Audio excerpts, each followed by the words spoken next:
and the attitude that I had was, I'll believe it when I know it's out, like. And eventually, like, when I did, I was absolutely, I couldn't thank him enough, like. Seen as a pro-IRA song, the cry for justice for both the Birmingham Six and the Guildford Four was ignored. There were very sinister forces at work, I think. They were trying to stop any airplay of this track. But they're worried because they know we're right. While Auntie Beeb got her knickers in a twist, the exciting world of youth television took the plunge. And what happened was they let the band play.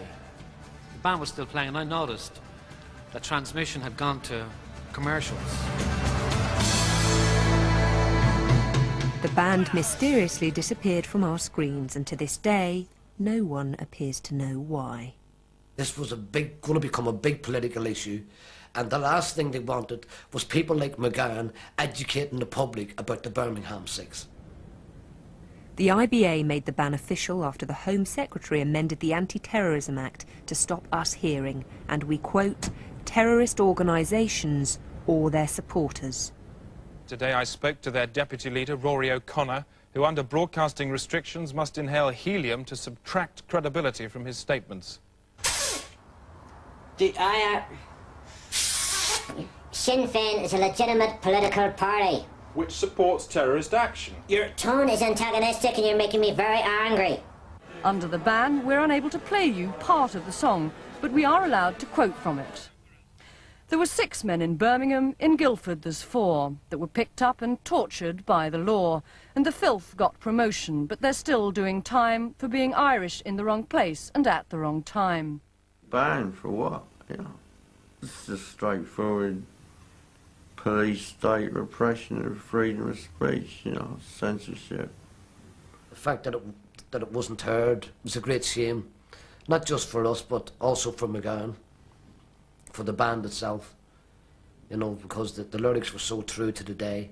There was nothing you could really do about it. I think the fact that they banned it showed the power of the song itself.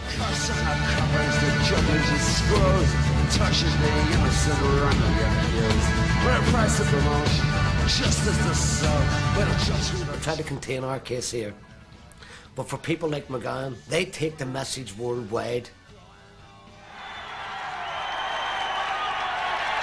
On March the 14th, 1991, 2 years after the release of the Guildford Four, the Birmingham Six emerged from the Old Bailey free men, and the ban on the Pogues protest song was quietly lifted. Yes, it was a tremendous rush, you know what I mean, like, you know, because I didn't actually think when I wrote that song they ever were going to get out. Justice! I don't think them people in there have got the intelligence nor the honesty to spell the word, never mind dispense it. They're rotten!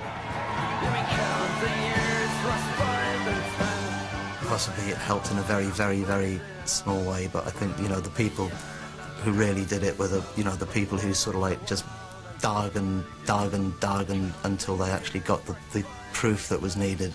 As a protest song, it's up there with the best, and it'll be there forever to remind people that this kind of stuff goes on, you know, goes on all the time.